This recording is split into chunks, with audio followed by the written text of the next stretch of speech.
प्रधानमंत्री नरेंद्र मोदी ने आज महत्वपूर्ण घोषणा की। अब भारत में ही ब्रिटेन के 6 शीर्ष विश्वविद्यालय अपना कैंपस खोलेंगे। इससे युवाओं को ग्लोबल डिग्री के लिए विदेश नहीं जाना पड़ेगा। 5 संस्थानों के साथ समझौते हुए, जिसमें साउथहैम्पटन, लिवरपूल, यॉर्क, एबरडीन और ब्रिस्टल विश्वविद्यालय शामिल हैं। साउथहैम्पटन यूनिवर्सिटी का कैंपस पहले ही गुरुग्राम में खुल चुका है। सरकार का मानना है कि इससे शिक्षा में क्रांति आएगी। यूके के अलावा ऑस्ट्रेलिया, अमेरिका के भी कैंपस आने के प्रयास जारी हैं। इस कदम से भारतीय शिक्षा का स्तर बढ़ने की उम्मीद है। स्टूडेंट्स को रोजगार के नए अवसर मिल सकते हैं। उद्योगों ने भी इसका स्वागत किया है। विपक्ष ने पारदर्शिता की मांग की है। संसद में इस विषय पर विचार विमर्श जारी रहेगा। यूजीसी ने दिशा निर्देश जारी किए हैं। निजी विश्वविद्यालयों को विशेष दिशा निर्देश मिलेंगे। यह फैसला नई शिक्षा नीति का हिस्सा माना जा रहा है। प्रधानमंत्री नरेंद्र मोदी आज मालदीव की राजधानी माले पहुंचे। यहां वे स्वतंत्रता दिवस समारोह में मुख्य अतिथि होंगे। मोदी का एयरपोर्ट पर पारंपरिक तरीके से स्वागत हुआ। द्विपक्षीय बातचीत में कई अहम समझौते होने की संभावना है। भारत मालदीव रिश्तों को एक नई दिशा देने की उम्मीद है। क्षेत्रीय सुरक्षा और व्यापार समझौतों पर चर्चा संभावित है। प्रधानमंत्री मालदीव संसद को भी संबोधित कर सकते हैं।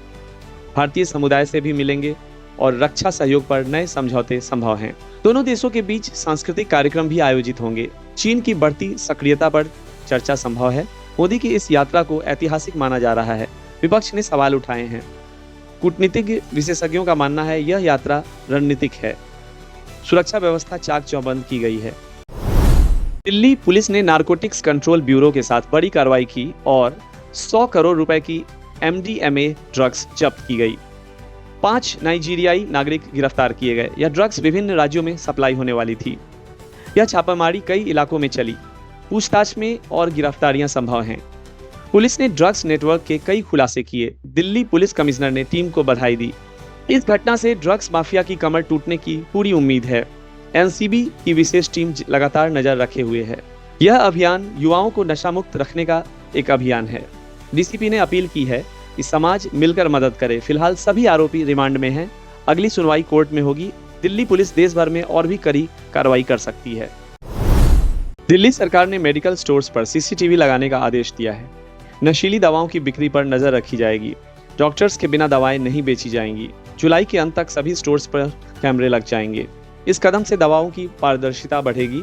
पुलिस और स्वास्थ्य निरीक्षण बढ़ेगा। नकली दवाओं की बिक्री रोकी जाएगी। मरीजों की सुरक्षा सुनिश्चित होगी। नियमों का उल्लंघन करने पर सख्त कार्रवाई होगी। मेडिकल स्टोर संचालकों को नियमों का पालन करना जरूरी हो जाएगा। नशे के मामलों में गिरफ्तारी बढ़ जाएगी। स्वास्थ्य विभाग ने नई नीतियां जारी की हैं। यह कदम जनता के स्वास्थ्य हित में उठाया गया है। जनता से सहयोग की अपील की गई है। मौसम विभाग ने अगले 48 घंटों में दिल्ली, उत्तर प्रदेश और बिहार में भारी बारिश का अलर्ट जारी किया है। दिल्ली NCR में तेज बारिश ऑलरेडी जारी हो चुकी है। जलभराव के कारण यातायात प्रभावित हुआ है। स्कूल और कॉलेज बंद हैं। पंजाब और हरियाणा में बाढ़ जैसी स्थिति बनी है। किसानों की फसलें प्रभावित हुई हैं।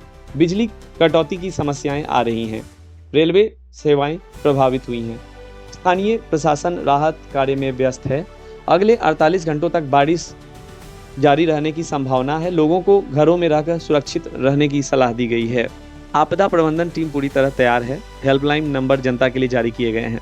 बारिश के चलते जाम की स्थिति भी बन जा रही है। मौसम विभाग ने सतर्क रहने की हिदायत दिए हैं।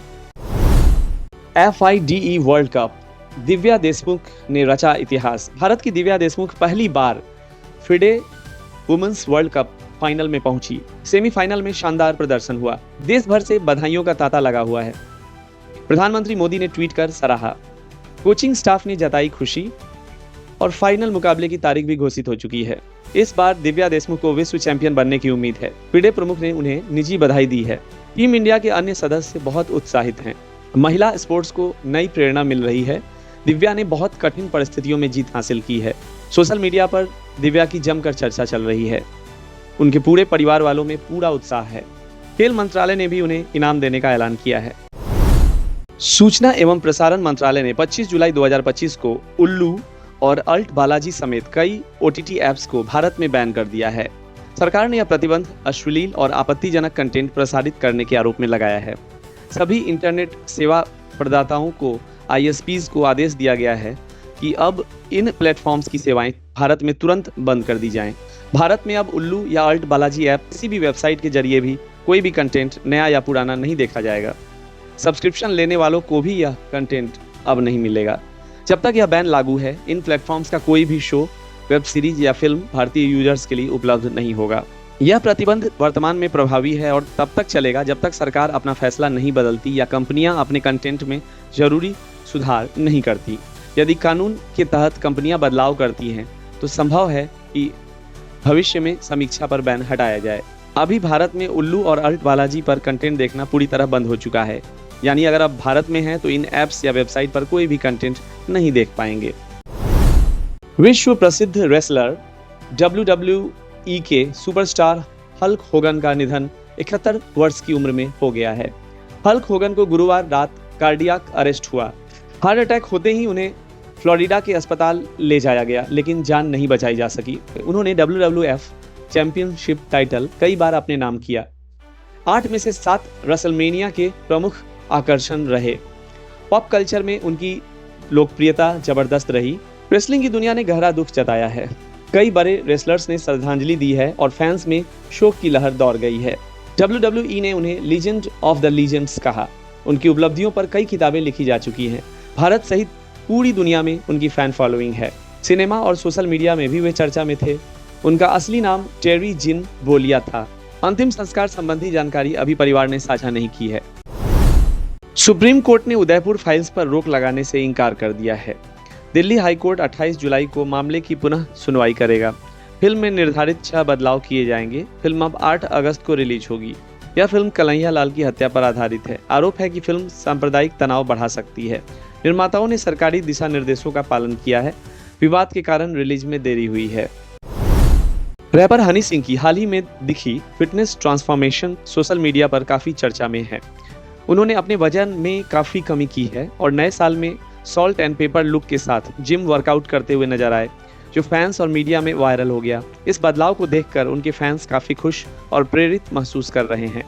हनी सिंह ने अपनी फिटनेस पर खास ध्यान देना शुरू किया है और इस अपडेट के बाद उनकी हेल्दी लाइफस्टाइल की तारीफ हो रही है। यह बदलाव उनके संगीत के साथ साथ निजी जीवन में भी सकारात्मक ऊर्जा लेकर आया है।